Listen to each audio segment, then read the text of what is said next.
बहुत दिन पहले किसी गांव में एक नाई रहता था। वह बहुत आलसी था। सारा दिन वह आईने के सामने बैठा टूटे कंघे से बाल संवारते हुए गंवा देता था। उसकी बूढ़ी माँ उसकी आलसीपन के लिए दिन रात फटकारती थी, लेकिन उसके कानों पर जूं नहीं रेंगती थी। आखिरकार एक दिन माँ ने गुस्से में उसकी पिटाई कर दी। जवान बेटे ने खुद को बहुत अपमानित महसूस किया और घर छोड़कर चला गया। उसने कसम खाई कि जब तक कुछ धन नहीं कमा लेगा तब तक घर नहीं लौटेगा। चलते चलते वह एक जंगल में गया। उसे काम तो कोई आता नहीं था। अब वह भगवान को प्रसन्न करने के लिए भगवान को मनाने बैठ गया। अभी वो प्रार्थना के लिए बैठता उससे पहले कि उसका एक ब्रह्म राक्षस से सामना हो गया। ब्रह्म राक्षस नाई को देखकर बहुत खुश हुआ और खुशी मनाने के लिए नाचने लगा। यह देख नाई के होश उड़ गए। वह पर अपने डर को जाहिर नहीं होने दिया। उसने साहस बटोरा और राक्षस के साथ नाचने लगा। कुछ देर बाद उसने राक्षस से पूछा, तुम क्यों नाच रहे हो? तो तुम्हें किस बात की खुशी है? राक्षस हंसते हुए बोला, मैं तुम्हारे सवाल का इंतज़ार कर रहा था। तुम तो निरे उल्लू हो, तुम समझ नहीं पाओगे। मैं इसलिए नाच रहा हूँ कि मुझे तुम्हारा नरम नरम मांस खाने को मिलेगा। वैसे तुम क्यों नाच रहे हो? नाई ने ठहाका लगाते हुए कहा, मेरे पास इससे भी बढ़िया कारण है। हमारा राजकुमार सख्त बीमार है। चिकित्सकों ने उसे 101 ब्रह्म राक्षसों के हृदय का रक्त पीने का उपचार बताया है। महाराज ने मुनादी करवाई है कि जो कोई यह दवा ला कर देगा उसे वह अपना आधा राज्य दे देंगे और राजकुमारी का विवाह भी उससे करवा देंगे। मैंने 100 ब्रह्म राक्षस तो पकड़ लिए हैं। अब तुम भी मेरी गिरफ्त में हो। यह कहते हुए उसने जेब से छोटा आईना उसकी आंखों के सामने किया। आतंकित राक्षस ने आईने में अपनी शक्ल देखी। चांदनी रात में उसे उसका प्रतिबिंब साफ नजर आया। उसे लगा कि वह वाकई उसकी मुट्ठी में है।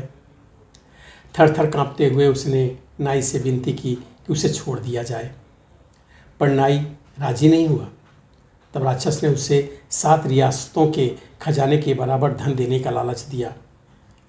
पर इस भेंट में नाई ने दिलचस्पी न लेने का नाटक करते हुए कहा, पर जिस धन का तुम वादा कर रहे हो वो है कहाँ?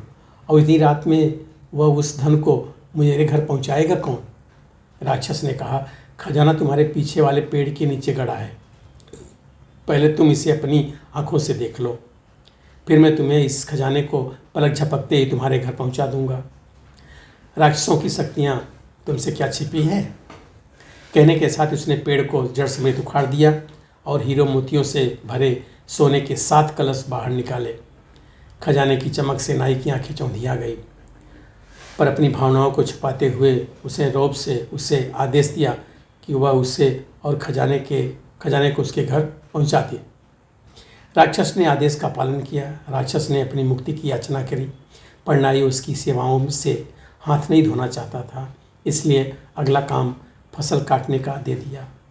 बेचारे राक्षस को यकीन था कि वह नाई के शिकंजे में है, सो उसे फसल तो काटनी ही पड़ेगी।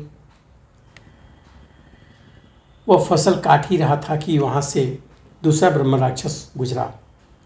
अपने दोस्त को इस हालत में देख करके पूछ बैठा। ब्रह्म राक्षस ने उसे अपनी आप बीती बताई और कहा कि इसके अलावा कोई चारा नहीं है। दूसरे ने हंसते हुए कहा, पागल हो? अरे राक्षस आदमी से कहीं ज़्यादा शक्तिशाली होते हैं और श्रेष्ठ होते हैं। धान की कटाई पूरी किए बिना मेरी जाने की हिम्मत नहीं है, सो मैं दूर से ही दिखा दूंगा। यह घर का रास्ता दूर से ही दिखा दिया। वहीं अपनी कामयाबी के लिए नाई ने भोज का आयोजन किया और एक बड़ी मछली भी लेकर आया, लेकिन एक बिल्ली टूटी खिड़की से रसोई में आकर ज़्यादा मछली खा गई। गुस्से में नाई की बीवी बिल्ली को मारने के लिए झपटी, पर बिल्ली भाग गई। उसने सोचा बिल्ली इसी रास्ते से वापस आएगी, सो मछली काटने की छुरी थामे खिड़की के पास खड़ी हो गई। बिल्ली की ताक में खड़ी नाइन ने तेजी से चाकू का वार किया और निशाना सही नहीं बैठा, पर राक्षस की लंबी नाक आगे से कट गई।